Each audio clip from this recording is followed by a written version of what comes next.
Bismillahirrahmanirrahim. Assalamualaikum warahmatullahi wabarakatuh.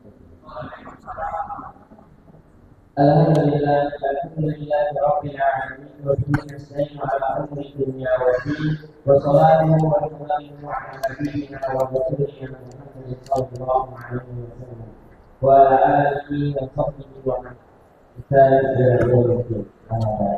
Bapak-bapak, ibu, sholat maghrib berjamaah kajian bersama yang semoga selalu dirahmati oleh Allah Subhanahu wa taala.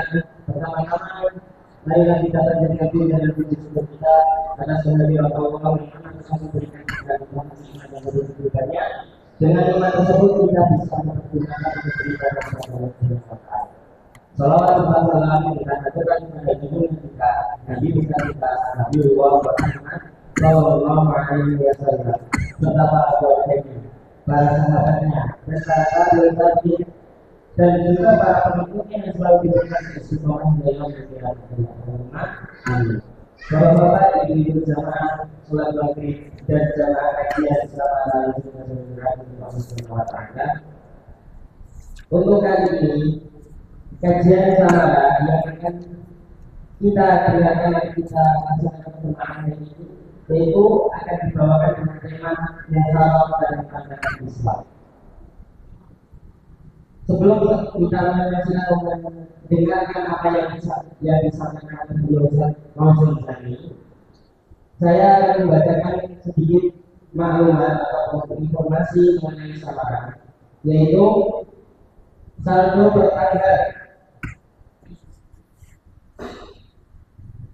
16 Juni 2024 3.928.000 rupiah, pemasukan Rp450.000, pengeluaran Rp772.500, dan saldo hingga hari ini yaitu Rp3.605.500.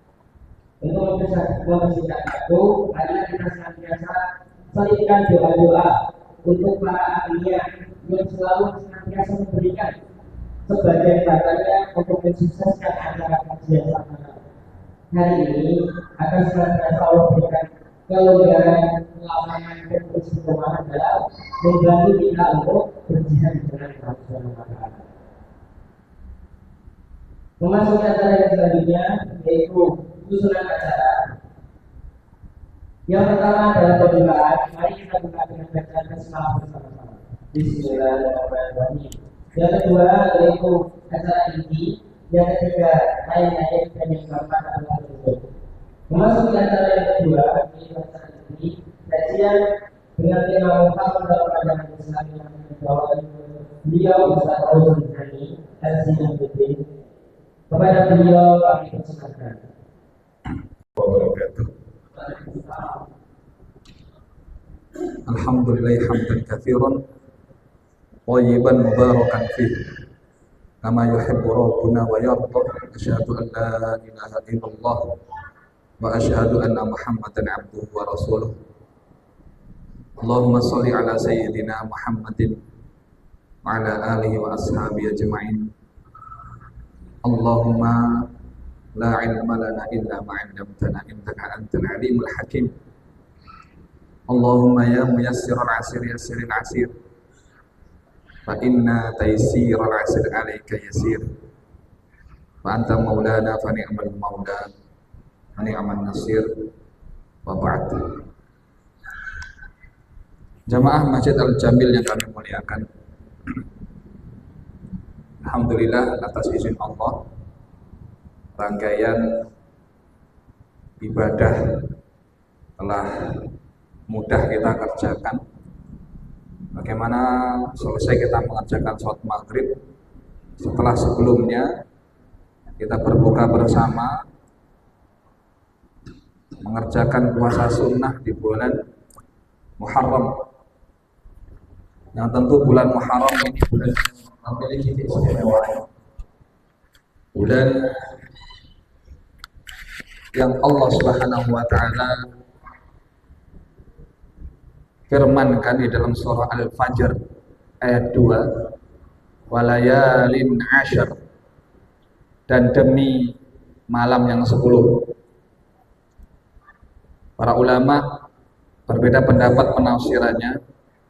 Malam yang 10, ada yang berpendapat yang pertama adalah 10 hari pertama di bulan Dzulhijjah, yang kedua 10 hari pertama di bulan suci Ramadan, yang ketiga 10 hari pertama, 10 hari terakhir di bulan suci Ramadan, dan kemudian 10 hari pertama di bulan Al-Muharram.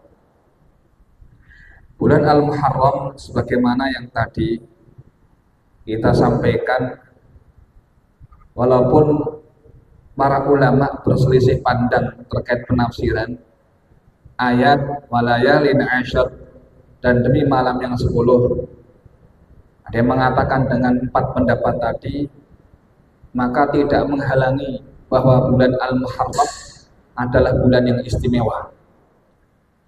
Dalam sabdanya Rasulullah ketika ditanya oleh Abu Dzar Al-Ghifari, "Sa'altun nabiyya ayul laili khair wa ayul ashhari afdal?"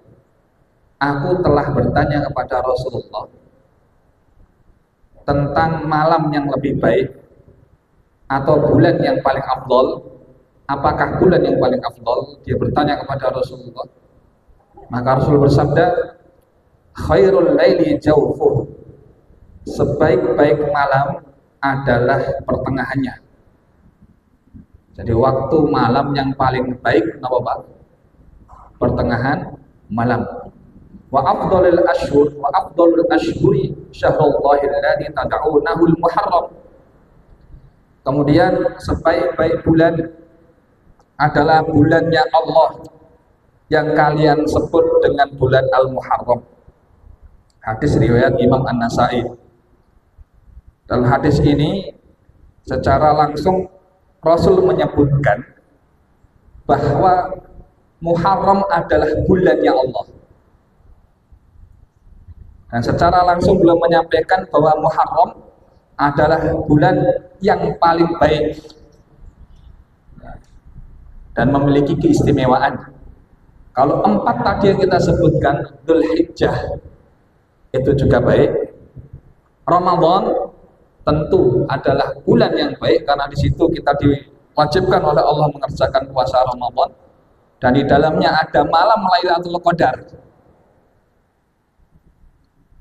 Kalau bulan Dzulhijjah siangnya pada tanggal 10-nya ada Yaumun Nahr, hari penyembelihan. Kalau Ramadan ada Lailatul Qadar. Tidak menghalangi pula di bulan Al-Muharram ada keutamaan dan kemuliaan. Dan Muharram juga termasuk bulan Syahrul Hurum, bulan yang diagungkan dan dihormati oleh orang-orang jahiliyah waktu itu. Jadi orang-orang jahiliyah memiliki kebiasaan ketika mereka berperang, lantas masuk bulan haram, break dulu perangnya, gencatan senjata di bulan haram ini. Yang disebutkan oleh Rasulullah SAW, "Inna zamana qad istadaraka hayatihi yawma khalaqallahu samawati wal ard." Sesungguhnya bilangan zaman itu berputar sebagaimana semestinya ketika Allah menciptakan langit dan bumi. As-sanatu 12 syahra. 1 tahun itu ada 12 bulan, minha arba'atun hurum, dari 12 bulan ada 4 bulan yang diharamkan. Salatun mutawaliyat, 3 berkesinambungan. Dzulqa'dah, Dzulhijjah, Al-Muharram. Apa? Dzulqa'dah 1, Dzulhijjah 1, kemudian Al-Muharram 3. Wa Rajaba mudhar. Sedangkan bulan Rajab itu nyempil, beda sendiri. Yang 3 mutawaliyah, sing nyempil napa? Rajab tidak berkesinambungan. Alladzi baina Jumada wa Sya'ban, yang terletak antara bulan Jumadal akhir dan juga apa? Sya'ban. Yaitu ada bulan Rajab, bulan haram. Menandakan bahwa apa yang ditetapkan oleh orang-orang jahiliyah waktu itu dengan bagaimana mereka menghormati 4 bulan ini, maka di dalam Islam ditetapkan 4 bulan ini sebagai apa? Ashhurul Hurum.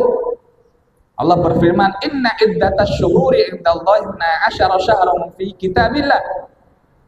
Sesungguhnya bilangan bulan di sisi Allah ada 12 bulan. Minha arba'atun hurum, yang di dalamnya ada 4 bulan haram. Fala tadlimu fihinna anfusakum, dan janganlah kalian menzalimi diri kalian sendiri. Jamaah, dalam menyikapi bulan haram yang disebut dengan bulan kemuliaan, sebelum nanti kita masuk ke ayat tadi, bulan haram itu sendiri dikatakan muharram. Muharram itu diambil dari kalimat haram. Orang itu kalau mengatakan haram berarti haram itu hukumnya. Makan babi hukumnya apa? Haram. Minum tua hukumnya apa? Haram. Ada tindakan-tindakan yang mengarah kepada perkara yang haram, namanya muharram. Maka menggolimi orang lain hukumnya apa? Bukan hukum. Menggolimi orang lain apa? Muharram. Kemudian melakukan pencurian muharram. Kalau dilekatkan dengan waktu, maka muncullah tambahan alif lam al-muharram. Maksudnya apa? Bulan ini adalah bulan yang diagungkan, jangan berbuat zalim di dalamnya. Sehingga dari ayat yang kita baca ada 2 kesimpulan kaitan bagaimana menyikapi bulan haram, terutama al-muharram sekarang. Yang pertama, yaitu haram untuk berperang di bulan ini dan melakukan tindak kezaliman atau kemaksiatan. Kaitan berperang, para ulama berbeda pendapat tentang hukumnya. Ada yang berpendapat bahwa hukum tidak boleh berperang di bulan al-muharram mansuhatun. Hukumnya mansuhun, dihapus oleh Allah Ta'ala, tidak berlaku lagi. Namun semuanya sepakat, walaupun misalkan ada ulama yang mengatakan di bulan-bulan haram tidak boleh berperang, itu pun juga sepakat ketika jihadnya modelnya jihad difai, jihad defense, bukan ofensif tapi defensif, untuk melindungi. Semuanya sepakat boleh untuk berperang ketika modelnya adalah untuk difa, melindungi diri. Ala kulli hal, jumhur berpendapat bahwa hurmatul muqatalati fihi mansuhah, bahwasanya keharaman untuk berperang di bulan ini telah dihapuskan. Wa anna dzulma muawwalun birtikabil ma'asi, bahwasanya kezaliman itu ditakwilkan dengan melakukan dosa maksiat. Wa takhsisuha bin nahyi an irtikabi dzalika fiha ma'anna irtikaba manhiyun anhu mutlaqan li ta'zimiha. Maka mengkhususkan dengan larangan mengerjakan dosa-dosa tadi di bulan ini, sebagaimana irtikab manhiyun secara mutlak, bahwasanya melakukan dosa hukumnya mutlak haram, tidak boleh dikerjakan, apalagi dikerjakan di bulan Allah, di bulan haram. Walillahi ayyumaziza ba'dal awqati ala ba'd, dan miliknya Allah, kehendak Allah lah, terserah Allah. Allah mau mengkhususkan waktu-waktu menurutnya. Ada tempat-tempat yang Allah khususkan yang dianggap suci oleh umat Islam, seperti 2 tanah haram atau Masjidil Aqsa. Ini tempat yang memang dikhususkan oleh sinten? Allah. Masjid-masjidnya, rumah-rumahnya Allah khususkan, Allah muliakan. Dan ada waktu-waktu yang memang Allah secara khusus, secara dalil-dalil Allah khususkan, Allah muliakan. Seperti bulan suci Ramadan, 4 bulan haram, waktu-waktu Id dan waktu-waktu yang lainnya. Bahkan ada waktu-waktu yang kita berdoa itu mustajabah. Kapan, Pak?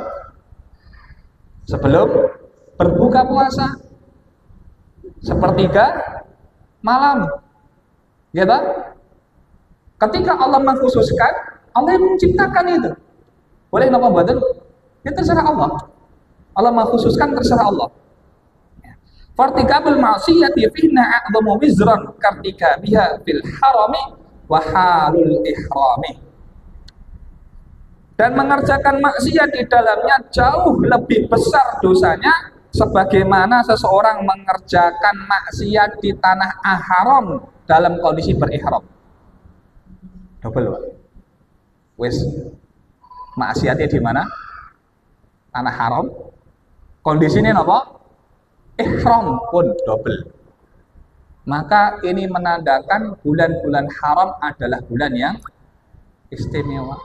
Fala tadlimu fihinna anfusakum, maka janganlah menzalimi diri sendiri melakukan kemaksiatan.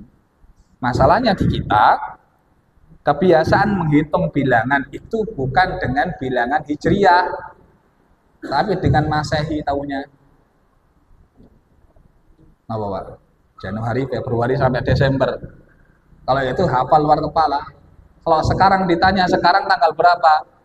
Ada yang bingung, Pak, karena tidak perhatian penanggalannya dengan hijriah. Sekarang tahun berapa?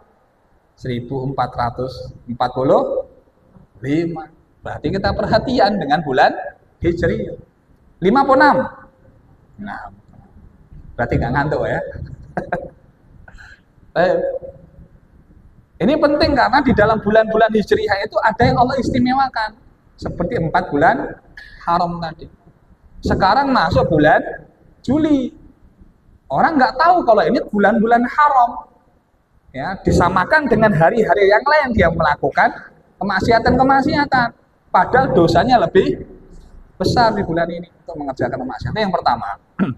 Dan yang kedua, yang menunjukkan kemuliaan bulan haram adalah dianjurkannya untuk memperbanyak puasa di dalamnya. Ya. Di bulan Al-Muharram terutama Rasulullah beliau bersabda afdhalus siyami ba'da Ramadan syahrullahil muharram wa afdhalus sholati ba'dal faridah sholatul lail rawahu Muslim. Sebaik-baik puasa setelah bulan Ramadan adalah bulannya Allah, bulan Muharram, Al-Muharram. Dan sebaik-baik sholat setelah sholat fardu adalah sholat lail, sholat malam. Jadi sholat yang paling baik tingkatannya setelah sholat fardu kita ini Pak adalah sholat apa? Malam. Dan puasa sunnah yang paling baik kita kerjakan setelah Ramadan apa? Puasa Al-Muharram. Maka di puasa Al-Muharram ini ada kesunahan mengerjakan puasa pada tanggal 9 dan pada tanggal 10. Ketika Rasul masuk kota Madinah mendapati orang-orang Yahudi berpuasa. Kemudian ditanya, apa yang kalian lakukan? Kami berpuasa. Kenapa kalian berpuasa? Karena hari ini bagaimana Allah telah menyelamatkan sinten, Mbak? Musa.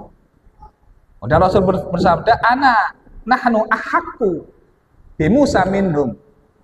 Ana lebih berhak terkait Musa dibanding mereka. Kemudian Rasul berpuasa pada tanggal 10. Setelah Rasul kemudian berpuasa pada tanggal 10, orang-orang Yahudi ini sering menyamakan jemaah. Ya, kita ini dengan Muhammad nggak apa-apa beda. Ya, yang penting enak sing podo, gitu ya. Puasanya sama. Kemarin kita pernah nyampaikan terkait apa? Kiblat. Mau berbeda dalam banyak hal, yang penting kiblatnya apa? Sama. Maka kemudian beliau bersabda, la in baqitu au la in ishtu ila qabilin la asumanna tasi'a. Jika aku masih hidup nanti tahun depan, maka aku akan berpuasa pada tanggal 9. Qadarullah, sebelum dikerjakan Rasul meninggal terlebih dahulu. Allah ambil beliau. Maka Ibnu Abbas kemudian berpendapat, beliau mengatakan khaliful yahuda wasumut tasi'a wal asyura. Ya, wasumut tasi'a wal asyir. Selisihilah orang-orang Yahudi, maka puasalah pada tanggal 9 dan tanggal 10. Rasulullah bersabda nanti tanggal 9 kita berpuasa. Ya. Tapi Rasul mengerjakan juga tanggal berapa? 10. Dan beliau belum sempat kemudian mengerjakan pada tanggal 9. Maka digabungkan dua-duanya, tanggal 9 dan tanggal 10 merupakan kesunahan untuk mengerjakan puasa.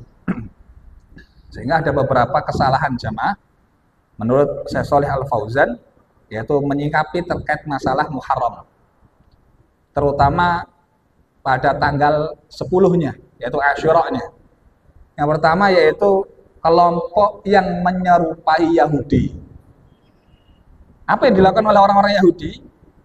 Mereka pada tanggal ini bergembira ria sebagaimana menyambut hari Id. Kenapa? Ini hari di mana Allah menyelamatkan siapa, Pak? Musa. Mereka bergembira ria.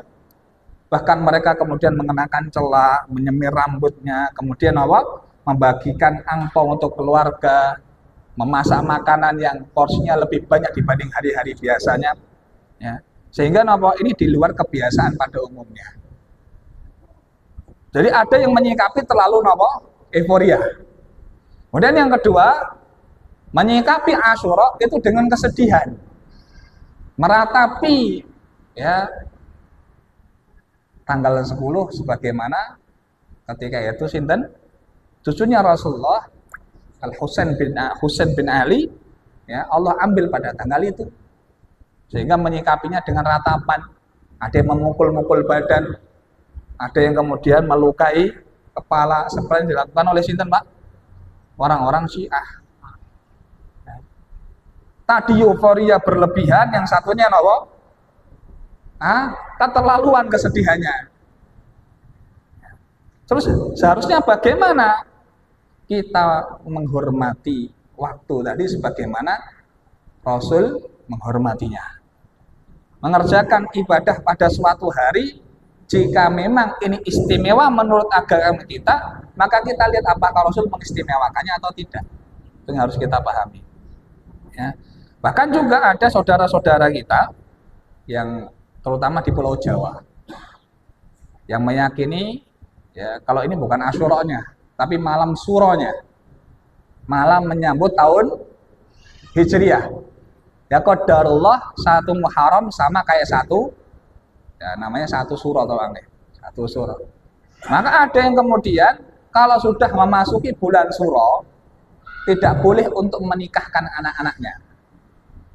Hanya biasanya mantu itu rame, Pak. Walimah itu rame pakai orang nikah pas bulan Dzulhijjah. Ya. Jadi kalau kita temukan masih di sekitar kita, kok banyak orang-orang nikahnya di bulan Dzulhijjah kok rame. Ya, ini kekhawatirannya masih meyakini bahwa suro itu keramat. Dan suro apa? Keramat. Karena merupakan bagian dari keyakinan suro tidak boleh menikahkan. Kemudian yang kedua, ada yang meyakini bahwa di bulan inilah kemudian waktu yang tepat untuk sedekah bumi. Agar sisa-sisa waktu sebelumnya, sisa-sisa waktu setelahnya itu terhindar dari kesialan, hal-hal yang tidak diinginkan. Ada yang kemudian menabur bunga, makanan ke laut. Mungkin ada yang kemudian membuat sesajen dan lain sebagainya. Bahkan ada yang mencuci benda keramat di malam satu suro. Di kerisnya itu dikeluarkannya kapan? Pas satu suro. Dicuci dengan bunga 7 rupa. Nggak tahu saya ini seperti apa cara nyucinya. Ya. Bahkan ada yang bertapa, Pak. Di malam bulan ini, ketika memasuki satu suro, topo. Ada tempat khusus yang kemungkinan juga dia, Pak, didatangi. Kalau di Magetan itu yang paling rame di Gunung Lawu. Nah, inilah satu suro Gunung Lawu itu macet, Pak. Seperti tanggal 17 Agustus. Saya pernah daki 17 Agustus itu kayak pasar. Jalan tidak bisa. Jalannya ngantri. Nah, satu suro juga begitu. Nanti yang rame di mana? Di dekatnya warung Boim, Hargo Dalem. Di bawahnya Hargo Dumilah. Itu nanti ada seperti tidak tahu nih apa yang mereka lakukan di sana, apakah ada yang mereka lakukan sebagai bentuk persembahan dan sebagainya. Maka ini Jika memang di beberapa masyarakat ada keyakinan menganggap sial suatu waktu, maka dia seakan-akan telah menyakiti Allah. Jadi kalau misalnya dia meyakini jangan dinikahkan bulan Muharram. Kenapa? Nanti suami dan istri yang menikah di bulan itu akan gampang cerai. Secara logika ngapunten, yang nikahnya bukan bulan Muharram ada yang cerai mboten, Pak? Banyak enggak? Banyak. Kenapa dikhususkan hanya Muharram saja? Padahal yang nikahnya bulan Ramadan pun ada yang cerai loh. Gitu? Iya. Nanti kalau nikahnya bulan Muharram utangnya akeh loh. Jangankan di bulan Muharram, yang bulan lainnya utangnya juga apa? Banyak. Kenapa khusus Muharram kok kelihatannya jelek banget? Sial banget. Rasulullah melalui firman Allah Subhanahu wa taala, hadis qudsi, Allah berfirman, "Yu'dhini ibnu Adam yasubbud dahra." Ibnu Adam itu menyakitiku, kata Allah. Ngapain? Yasubbud dahra. Mereka mencaci maki ad-dahr, waktu, zaman. Wa ana ad-dahru, akulah waktu itu. Biyadil amr, di tanganku lah, di genggamanku lah segala urusan. Uqallibul laila wan nahar, akulah yang membolak-balikkan siang dan petang. Hadis diriwayatkan oleh Imam Bukhari. Dalam hadis ini Allah Subhanahu wa taala menegaskan Ibnu Adam menyakiti aku. Dengan cara apa? Mencaci ya, Pak? Ad-dahr, mencaci waktu, mencaci zaman. Seperti orang-orang mengatakan sial bener bulan ini memang. Jadi ada waktu khusus yang dia anggap sial. Siapa yang menciptakan waktu ini? Yang menjadikan bilangan tahun ada 12 bulan. Sinten Pak yang menjadikan, Pak? Allah.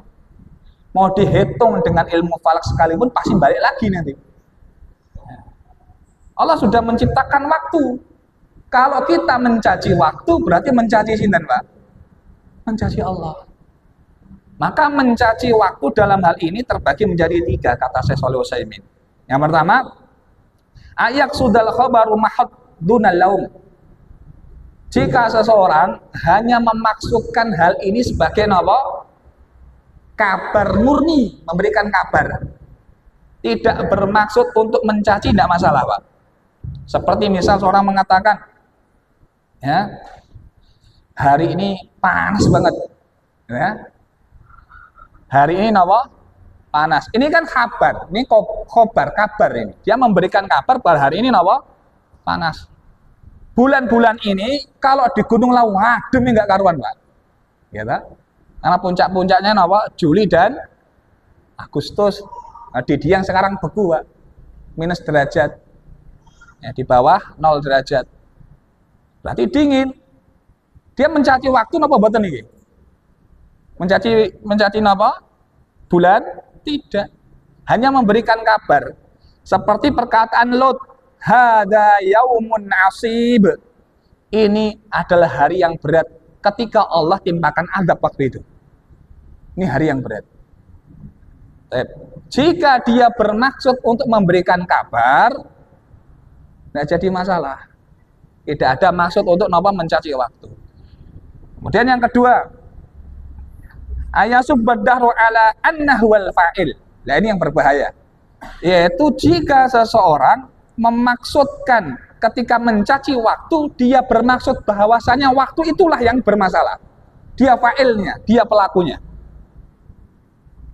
Misalkan orang nanti menikah di bulan Muharram. Sialnya Muharram itu sendiri, yang membuat sial itu ya Muharram.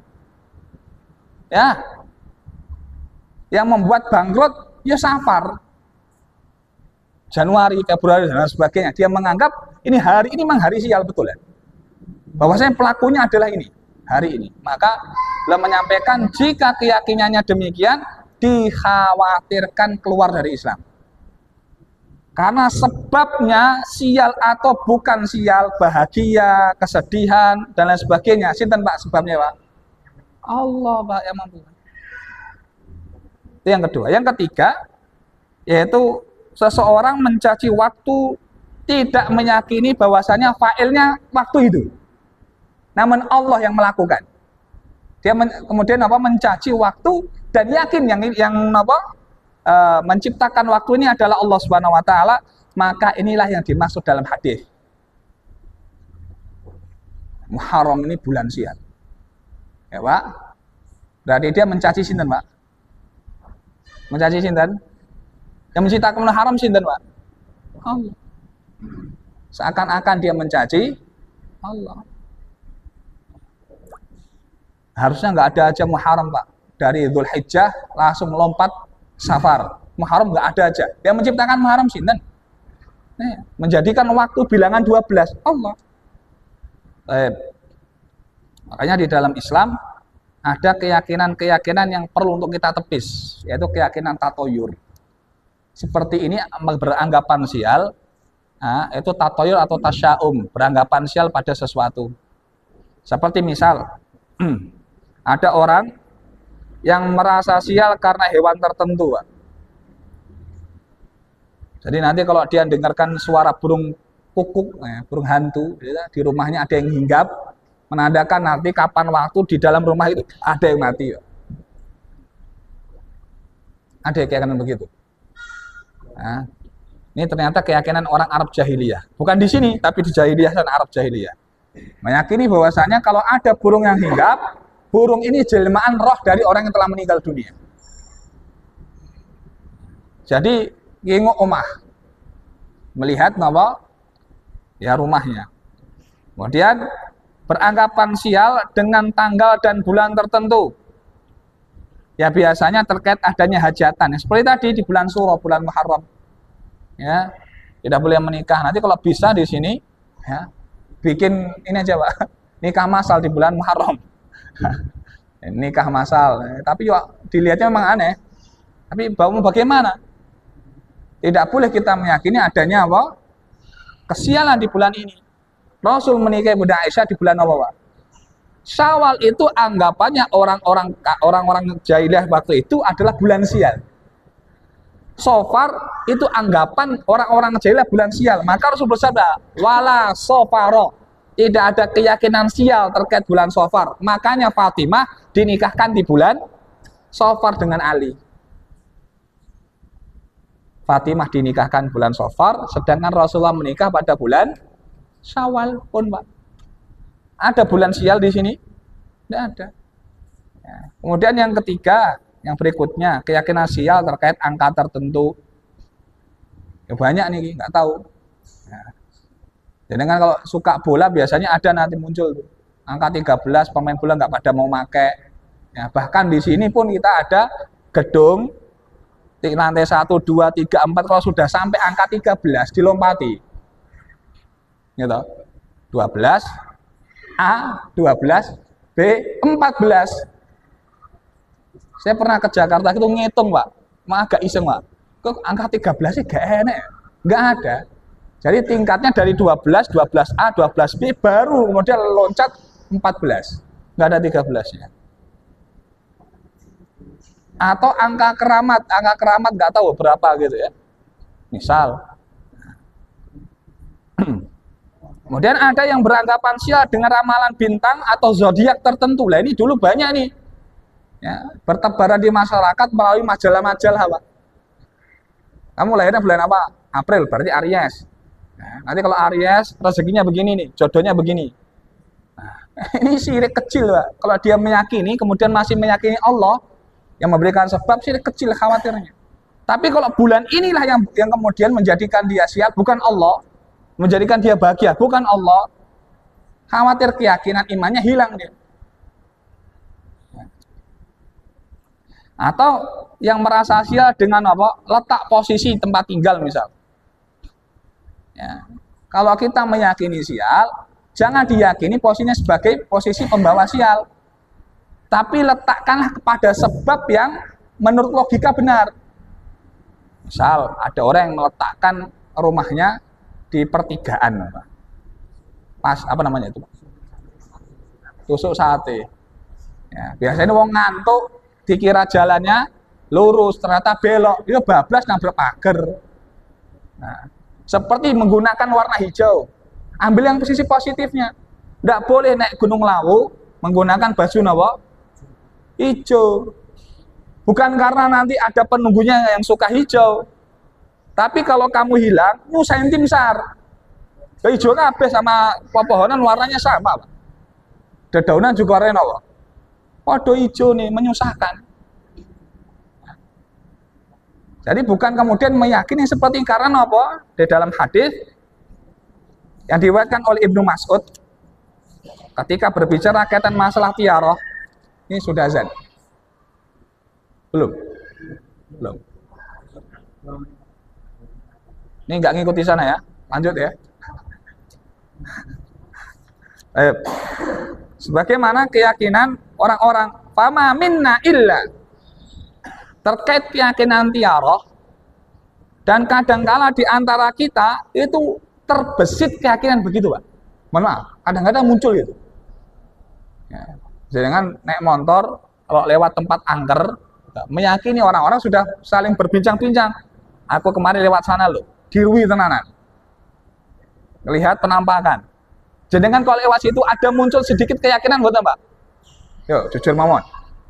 Nah, maksur engko tenanan, akhirnya napa? Pencet klakson, tindin, nyun sewu Mbah, ngoten ya. Apa kata Ibnu Mas'ud? Dan tidak daripada kita kecuali kadang terbesit begitu, Pak.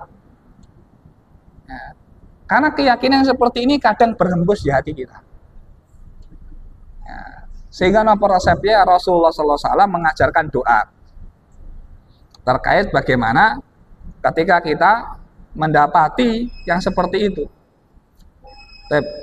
Nanti kita sampaikan setelah azan, monggo azan terlebih dahulu. Baik, jamaah yang kita muliakan, dalam bagaimana kita melawan keyakinan yang seperti ini,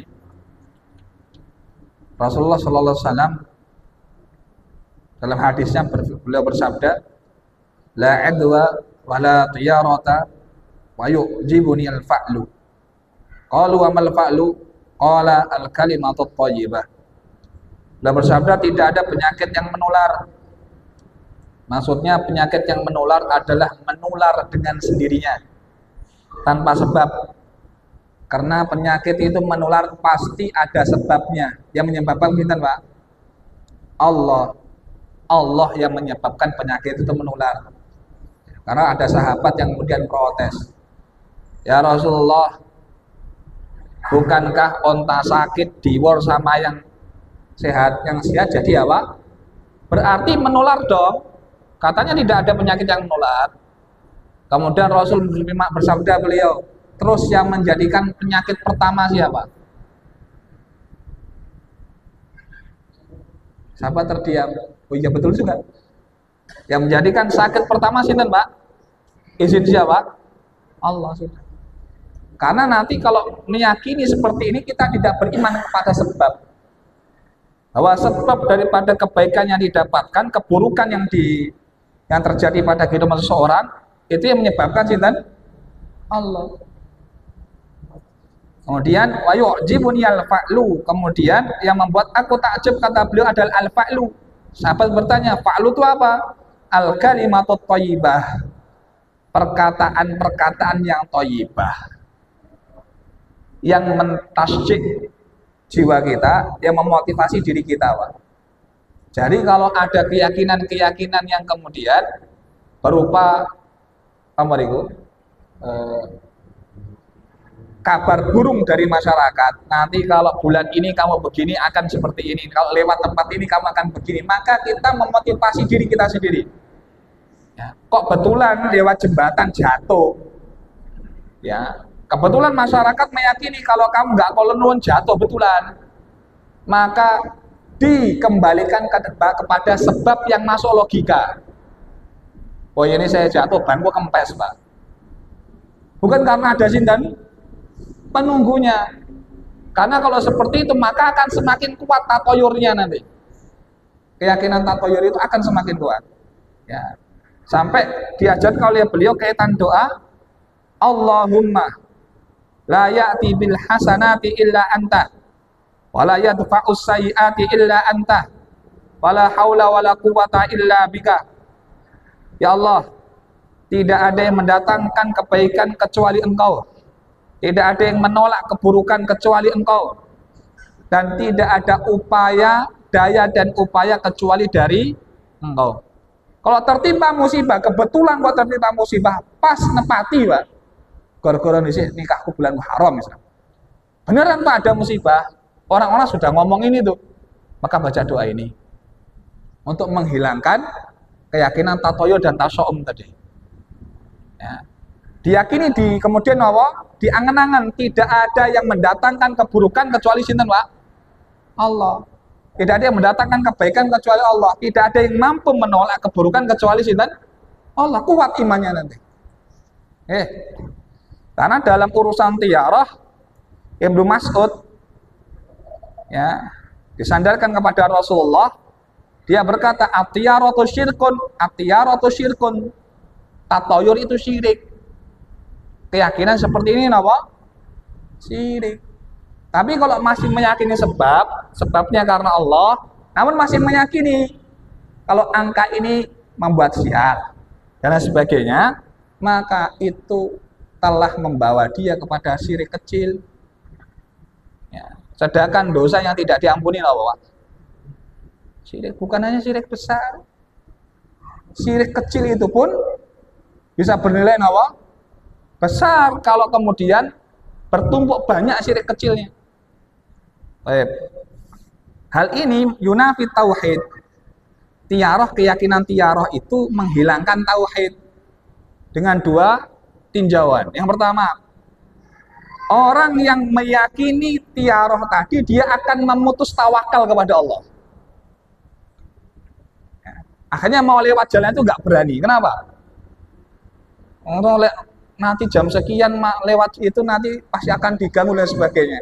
Padahal kalau dia yakin tawakal kepada Allah, ya kira-kira bisa nggak Pak lewat situ, Pak?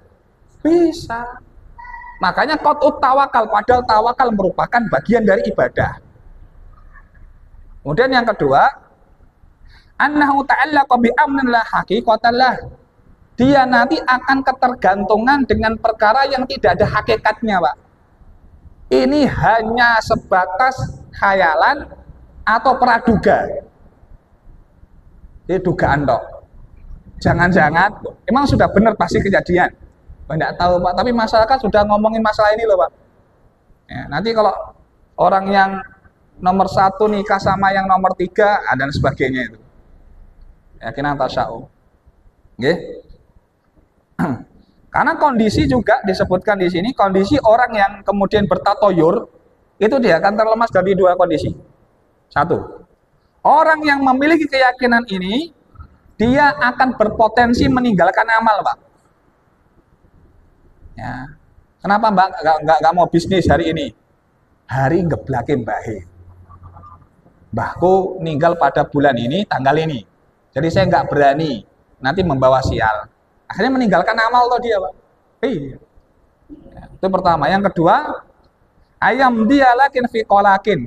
Dia berani untuk tetap beramal, tapi dibayang-bayangin perasaan khawatir, Pak. Ya, nanti gimana ya? Nanti bener gak ya omongan itu? Akhirnya dia Pak? Fi qolak.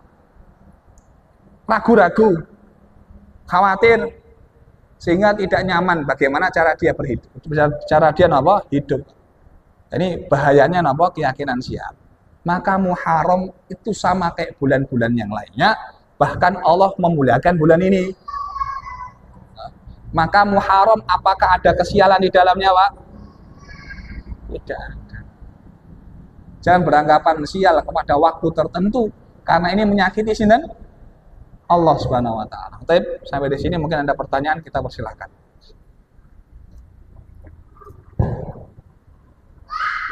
Pak Dokter.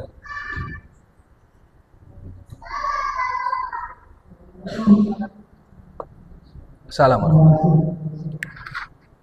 Bisa kalau beramalan kita macam-macam. Di antaranya itu memberi makan. Memberi makan ini akan dibalas kalau hasil makan. Jadi hari-hari lain seperti hari ini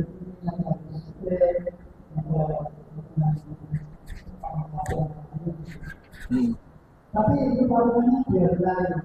Memberi makan itu nggak kurang dibiasakan. Nggih. Padahal memberi makan di dalam aturan itu banyak adat. Terima kasih. Assalamualaikum warahmatullahi wabarakatuh. Baik.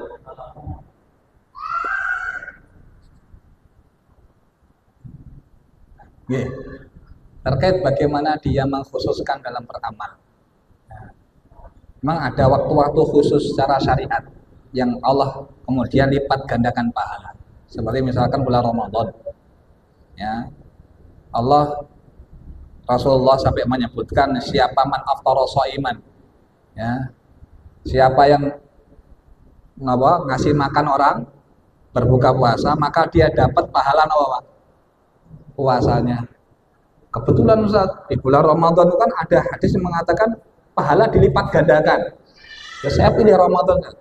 Jadi dia memaksimalkan potensi beramalnya di bulan Ramadan. Boleh. Tapi juga jangan menutup adanya waktu-waktu yang kemudian dia harus berbuat baik. Ayo ta'imuna ta'am. Hendaknya orang-orang itu ngasih makanan. Kapan waktunya? Kalau bisa kita diberikan keluangan rezeki, dikasih di waktu-waktu yang lain. Ya. Dan itu tidak menafikan adanya kebaikan yang boleh kemudian kita maksimalkan di bulan tertentu seperti bulan Ramadan. Baik. Mantan Pak Dokter? Monggo.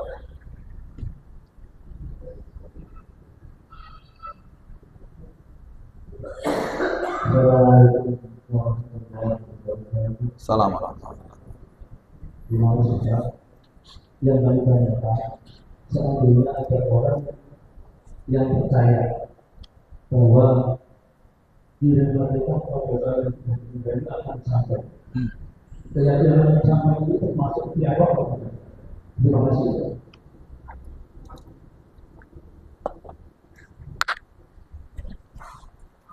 Mengirimkan bacaan Quran ini merupakan bagian dari perdebatan para ulama. Dari banyaknya hadis, kemudian ayat-ayat, sehingga muncul kemudian pendapat bahwa membaca Quran itu tidak sampai pada mayit. Ini pendapatnya Imam Syafi'i. Sedangkan Syafi'iyah mengatakan sampai. Harus bisa membedakan Syafi'iyah dengan Imam Syafi'i. Syafi'iyah itu pengikutnya Imam Syafi'i, rata-rata itu mengatakan bacaan Quran itu sampai. Malikiyah sampai. Jumhur ulama menyampaikan bahwa bacaan Quran yang dihadiahkan kepada mayit itu sampai. Dan ini juga berlandaskan hadis, bukan hanya semata-mata persepsi pribadi. Karena ada anjurannya. Walaupun beberapa kemudian mengatakan hadisnya dhaif. Iqra'u ala mautakum surat Yasin misalkan. Bacakan untuk orang-orang yang mati di antara kalian surah Yasin. Beberapa mengatakan hadisnya dhaif. Dan hadis-hadis yang semisal. Sehingga dalam ini ada pendapat yang kemudian tidak sampai dengan dalil ala taziru wa ziratu wisra ukhra. Orang itu tidak akan memikul dosanya orang lain. Begitu pula amal kebaikan. Ya. Dengan hadis juga in qata amalu illa min salas, kalau mayit itu meninggal dunia amalnya akan terputus kecuali 3. Berarti selain itu tidak dibatasi sama dia. Yang melakini tidak sampai monggo. Yang meyakini sampai juga berlandaskan dalilnya. Ini bukan kemudian keyakinan beranggapan sial atau tiaroh tadi, tapi ini masuk istihadnya para ulama berlandaskan banyaknya hadis-hadis yang kemudian dikumpulkan, ya itu perbedaan pendapat saja. Nonton Bapak nih.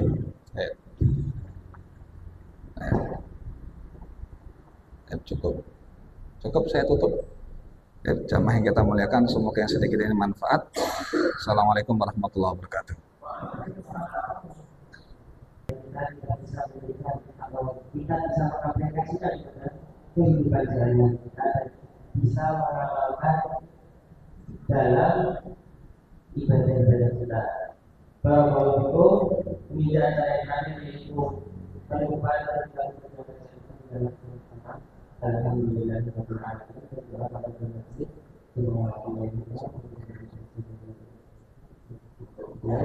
Wassalamualaikum warahmatullahi wabarakatuh. Assalamualaikum warahmatullahi wabarakatuh.